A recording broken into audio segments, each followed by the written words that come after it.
Now, Tony Scott was in a great tradition of British movie directors, starting out in advertising, making a big name for himself, and eventually directing great action movies like Top Gun.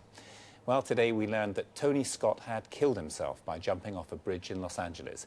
We wanted to pay tribute to someone who, in happier times, had helped cheer us all up. Here's Stephen Smith. And action! Tony Scott doing what he did best, making big, loud movies that people love to go and see. Try and stop and hear you guys talking, yeah? Have you looked through it? This was true romance, towards the artier end of his palette. They got hostages, lots of them, and they got machine guns. And this was the taking of Pelham 123. A full-on Scott train wreck, but in a good way. A Geordie who made it good in Hollywood. You could kind of tell that Scott had graduated from the advertising business, rather than, say, art house cinema. The hot, strictly hetero bromance of Top Gun. You can be my wingman anytime. And its amazing action sequences made Scott's name. But it took a proper BBC Arts presenter to put him on the spot about a weakness of his. Unkind critics in the past have said your films have got more style than content. I mean, is that something that you took to heart and thought, the hell with it, this one's going to have content? Nope. I've always just followed my nose, and I've had a love affair with each movie I've ever done, and this movie came along, and for me it was the most daunting of all the movies I've done to date, because I couldn't resort to my tricks. You know, for me it was almost a theatre production. It was almost a two-hander, and enclosed within four walls. Sir, I do not concur, and I do not recognize your authority to relieve me under command under Navy regulations. Cobb, arrest this man and get him out of here! I think, you know, with action pictures, it's like comedy. It's actually really, really hard. The craft is a craft on its own, and there are directors who can't do that. So his ability to bring you both into his world, which is a complex and difficult world to craft, and then into the characters themselves. So I don't think they're by numbers, because one of the things about action movies is they have to outdo each other. A rare turn in front of the camera from the young Tony Scott in his native northeast, filmed by his brother, the future director Ridley. I smoked lots of cigarettes and got very sick. Scott got his directing chops making adverts like this one, but there were drawbacks when he moved into films. I think my first movie suffered because of my years in advertising, a film called The Hunger, because the film tended to look like a series of 30-second commercials.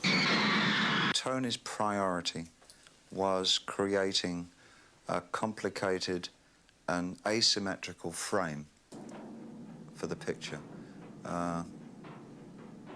And the visual was nearly all of what he was doing. He didn't particularly, it struck me, have great ideas on the through line of the story. It was about moving one interesting visual against another. But Scott's ads, including this for a Swedish car, did do a brilliant job of selling Scott. They got him his big break from the producers of Top Gun. I got Top Gun for two reasons.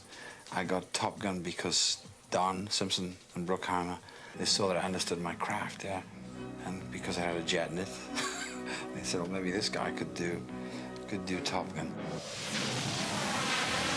But Top Gun's success, I attribute a lot of that success to my years in advertising, and I brought something to Hollywood then, and because I had the vehicle to bring it, to which was Top Gun, the aerial sequences, the opening sequence, Then I don't think there'd been a movie around that had handled action in quite that way.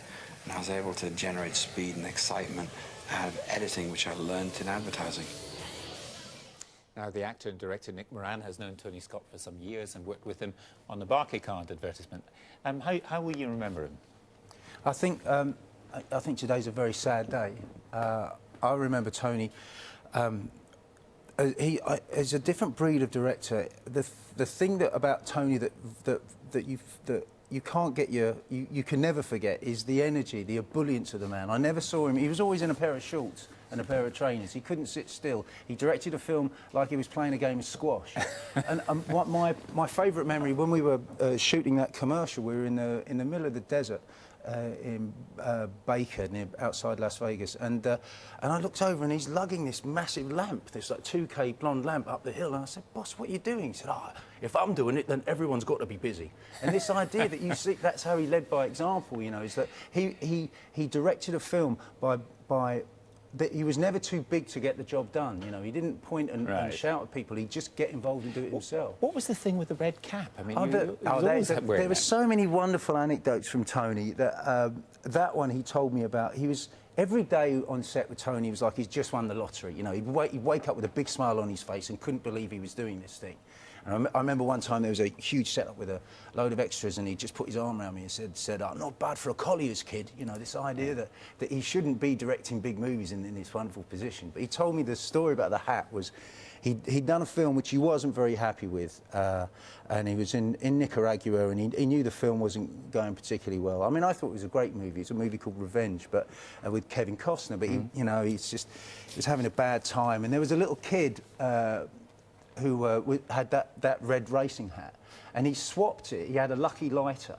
He swapped it. He swapped this Lucky lighter for this hat and gave the kid some money. And the next film he made was True Romance. And every single day, the hat was held together with matching red cotton. It was his lucky charm. I mean, if you looked at it from the film critic's point of view, some people would say he was always overshadowed by Ridley Scott, his brother. I think that's almost laughable. When I worked with him, he was the second biggest grossing director of all time. Since then, James Cameron's come along, Michael Bay. I think he's still in the top 5.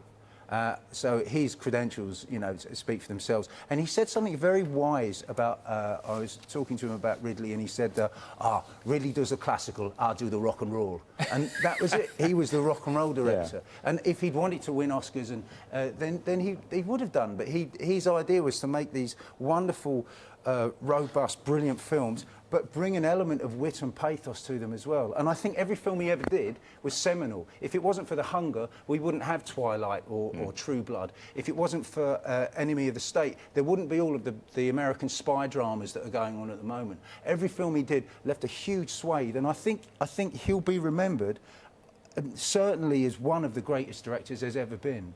And I think as people look at his body of work afterwards, they won't remember Oscars. They'll just remember these amazing movies that he made. And that he was certainly rock and roll. He was certainly rock and roll. Nick, thanks very much. Tony Scott, who's died.